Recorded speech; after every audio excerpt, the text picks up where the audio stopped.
তেতিয়া আমি আমাৰ গোটেই আমাৰ বিহু দল, বড়ো দল, মিচিং দল আমি গোটেইখিনি তেখেতক সুন্দৰকৈ আমি বিদায় দিম। এতিয়া মই সকলোকে অনুৰোধ কৰিছোঁ যে আমি সভা কাম আৰম্ভ কৰিবলৈ বিচাৰোঁ আৰু সকলোকে আমাৰ শ্বৰ নকৰিবলৈ অনুৰোধ কৰিছোঁ। আপোনালোকে যদি এনেদৰে কথাবোৰ কৈ থাকে তেতিয়া আমাৰ বক্তৃতা দিবলৈ যথেষ্ট জটিল হ'ব। এতিয়া আমাৰ নিৰ্বাচনী সভাত উপস্থিত থকা ৰাহুল গান্ধী ডাঙৰীয়া, আমাৰ মাজত উপস্থিত থকা AICC চিনিয়ৰ অবজাৰ্ভাৰ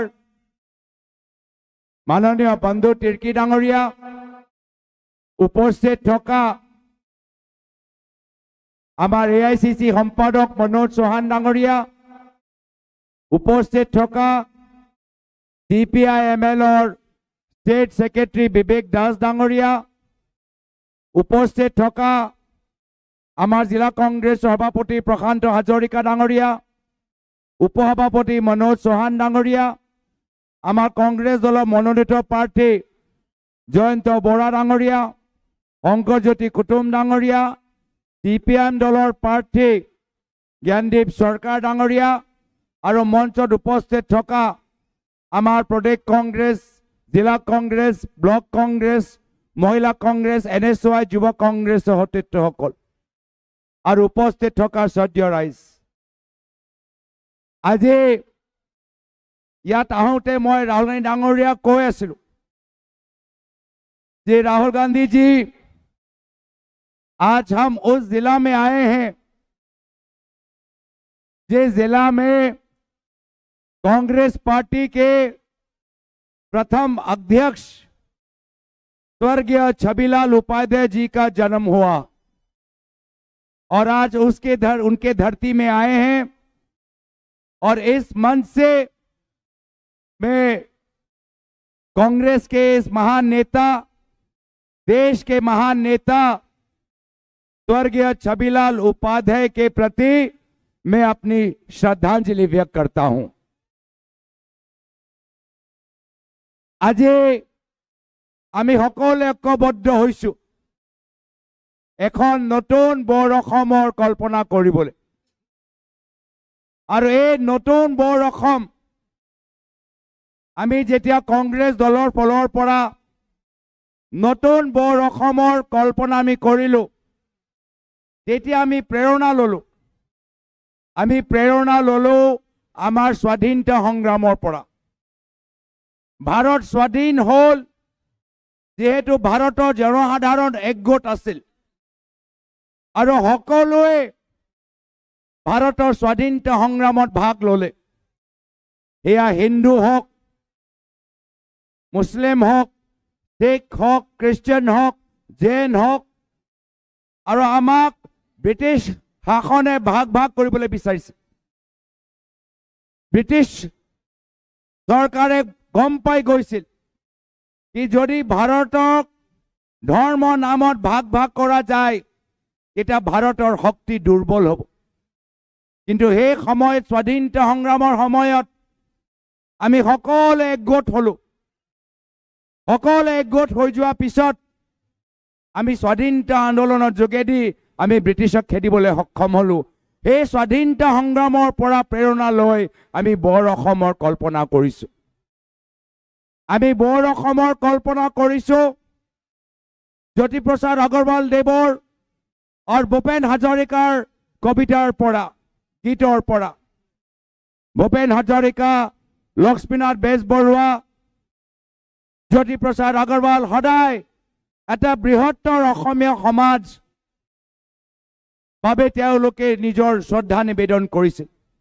এটা বৃহত্তৰ অসমীয়া সমাজ য'ত আমাৰ মিচিং, বড়ো, ৰাভা, কাৰ্বি, আদিবাসী, ভাষিক সংখ্যালঘু, ধৰ্মীয় সংখ্যালঘু আমি সকলোৱে যে থাকিব পাৰো, আমাৰ মাজত মিলাপ্ৰীতি থাকিব, আমাৰ মাজত এনাজৰী থাকিব জ্যোতিপ্ৰসাদ আগৰৱাল, লক্ষ্মীনাথ বেজবৰুৱা আৰু ভূপেন হাজৰিকাৰ কবিতাৰ আৰু সংগীতৰ পৰা প্ৰেৰণা লৈ এইবাৰ আমি বৰ অসমৰ কল্পনা কৰিলোঁ। আমি বৰ অসমৰ কল্পনা কৰিছোঁ।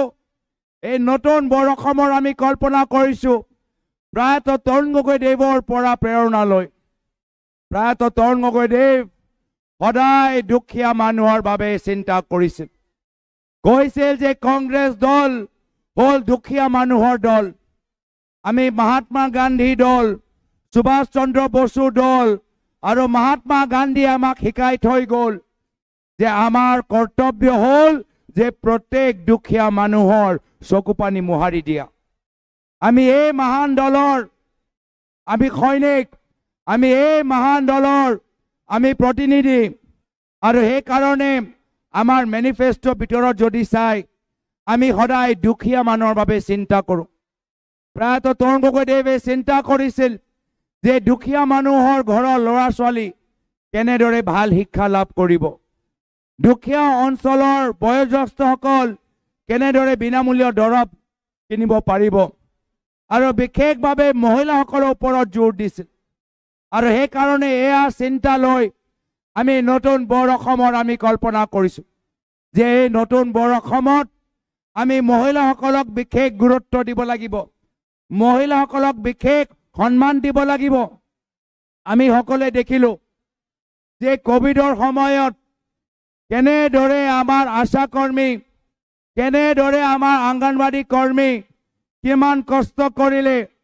আশা কৰ্মী, অংগনবাড়ী কৰ্মীসকলৰ কষ্ট বিনিময়ত আমি নিজৰ সমাজখন সুৰক্ষিত ৰাখিব পাৰিলোঁ। এইকাৰণে আমাৰ প্ৰতিশ্ৰুতি হ'ল, আমাৰ সংকল্প হ'ল পৰৱৰ্তী চৰকাৰ আহিলে আমি আশা কৰ্মী আৰু অংগনবাড়ী কৰ্মীসকলৰ দৰমহা বৃদ্ধি কৰিব লাগিব।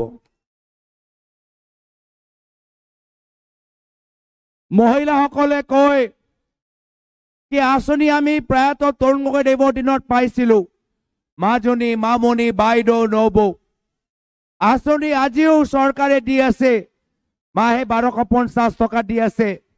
কিন্তু প্ৰায়তঃ তৰুণ গগৈদেৱ কেতিয়াও অসমৰ মহিলাসকলক আঁচনি নামত দৌৰাই থকা নাছিল। প্ৰায়তঃ তৰুণ গগৈদেৱ মহিলাসকলক আঁচনি দিওঁতে কেতিয়াও কোৱা নাছিল যে কংগ্ৰেছ কৰিলে আঁচনি পাবা, কংগ্ৰেছ নকৰিলে আঁচনি নাপাবা। কিন্তু আজিৰ তাৰিখত এনেকুৱা বিভিন্ন স্বাৰ্থ হিমন্ত বিশ্ব শৰ্মা ডাঙৰীয়া আমাৰ অসমৰ মহিলাসকলৰ ওপৰত জাপি দিছে। আৰু আমি কৈছোঁ যে এই আঁচনি পিঞ্জৰা আমি ভাঙিবলৈ বিচাৰোঁ। আমি মহিলাসকলক সন্মান কৰিবলৈ বিচাৰোঁ। প্ৰত্যেক যোগ্য মহিলা নিজৰ আঁচনি সুবিধা লাভ কৰিব লাগে। এনেকুৱা কাম আমি পৰৱৰ্তী দিনত কৰিম। কিন্তু মহিলাসকলে কয় যে আমি মাত্ৰ আঁচনিৰ ওপৰত নিৰ্ভৰ থাকিবলৈ বিচৰা নাই, আমাক চাকৰি দিয়ক। আৰু আমি নিজৰ মেনিফেষ্টোৰ যোগেদি মানুহসকলক আমি অসমৰ সমাজক কথা দিছোঁ, আমাৰ চৰকাৰ আহিলে 3 লাখ মহিলাসকলক অসমৰ চৰকাৰী চাকৰি দিয়া হ'ব। 3 লাখ চৰকাৰী চাকৰি মাত্ৰ মহিলাসকলৰ বাবে আমি দিয়া হ'ব। তেওঁলোকৰ শিক্ষাৰ ক্ষেত্ৰত দিয়া হ'ব, তেওঁলোকৰ আইনী আমাৰ বিভাগত দিয়া হ'ব, তেওঁলোকৰ বয়োজ্যেষ্ঠসকলৰ বাবে যে বিশেষ মন্ত্ৰালয়, বিশেষ চৰকাৰী বিভাগ আমি মুকলি কৰিবলৈ বিচাৰোঁ, তাত মহিলাসকলক চৰকাৰী চাকৰি দিয়া হ'ব। আজি মহিলাসকলে কয় যে ড্ৰাগছে আমাৰ সমাজখন খাই দিছে। মদৰ দোকান, হিমন্ত বিশ্ব শৰ্মা ডাঙৰীয়া খোলা মদৰ দোকান আজি অসমৰ গাঁৱৰ ভিতৰত চাৰিওফালে অপৰাধ বৃদ্ধি কৰিছে। আমি অসমৰ মহিলাসকলক কৈছোঁ যে আমি নিচামুক্ত অসম গঢ় দিম। আমি আপোনালোকৰ গাঁও নিচামুক্ত গাঁও বনাম, আপোনালোকৰ জিলা নিচামুক্ত জিলা আমি সৃষ্টি কৰিম। আৰু কেনেদৰে কৰিম যে আমাৰ গাঁৱৰ VDP, ভিলেজ ডিফেন্স পাৰ্টিক আমি বেছি অধিকাৰ দিম। আমি গাঁৱৰ BDP বাহিনীক আমি বেছি আইনী সুৰক্ষা দিম। লগতে আমি মহিলাসকলৰো আমি প্ৰতিখন গাঁৱৰ ভিতৰত আমি কমিটি বনাম। মহিলাসকলৰ প্ৰতিখন গাঁৱৰ ভিতৰত নিচামুক্ত মহিলা কমিটি আমি প্ৰতিখন গাঁৱৰ ভিতৰত আমি সৃষ্টি কৰিম।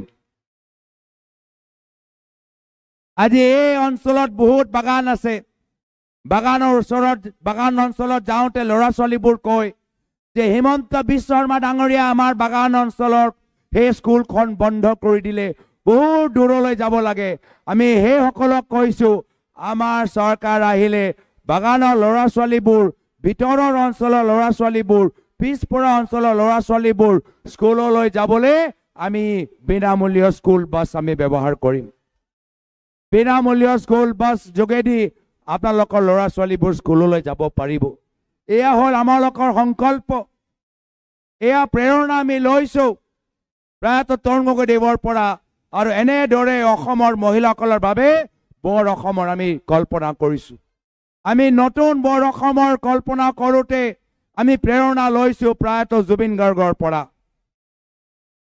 এটা ইণ্টাৰভিউ মিডিয়া ইণ্টাৰভিউত জুবিন গাৰ্গক সোধা গৈছিল কি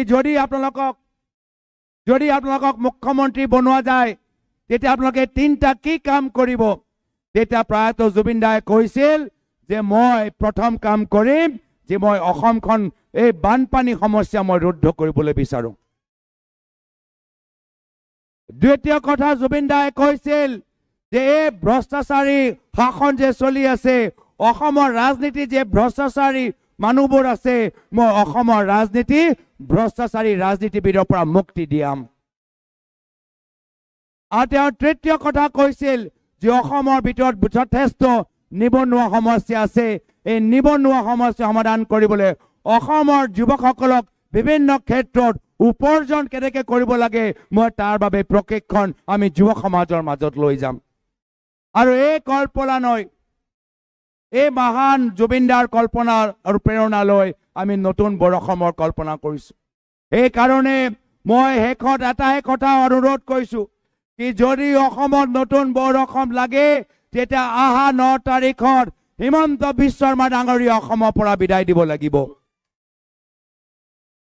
যি হিমন্ত বিশ্ব শৰ্মা ডাঙৰীয়া প্ৰতি মাহত মহিলাসকলক 1250 টকা দিয়ে আৰু নিজৰ পৰিবাৰৰ নামত 12,000 বিঘা মাটি লৈ এই হিমন্ত বিশ্ব শৰ্মা ডাঙৰীয়াক বিদায় দিব লাগিব যি হিমন্ত বিশ্ব শৰ্মা ডাঙৰীয়া আজি তেওঁ হিন্দু ধৰ্ম নামত তেওঁলোকে ভোট বিচাৰে কিন্তু গৰু সিন্ডিকেটৰ মানুহৰ পৰা পইচা লৈ এই হিমন্ত বিশ্ব শৰ্মা ডাঙৰীয়াক অসমৰ পৰা বিদায় দিব লাগিব আজি সেই কাৰণে যদি অসমৰ ভিতৰত শান্তি সম্প্ৰীতি লাগে তেতিয়া আহা 9 তাৰিখত হাতৰ চিনপত ভোট দি জয়ন্ত বৰা ডাঙৰীয়াক জিকাব লাগিব শংকৰ জ্যোতি কুটুম ডাঙৰীয়াক জিকাব লাগিব আৰু বিহালীত আমাৰ CPIML প্ৰাৰ্থী মিত্ৰজোঁটৰ প্ৰাৰ্থী জ্ঞানদীপ সৰকাৰ ডাঙৰীয়াক জিকাব লাগিব মই বিশেষ আৰু দীঘলীয়া নকৰো আজি মই স্বাগতম জনাইছো মাননীয় আমাৰ দলৰ নেতা যিজনে कन्याकुमारी पर कश्मीर के खुशखरी कोले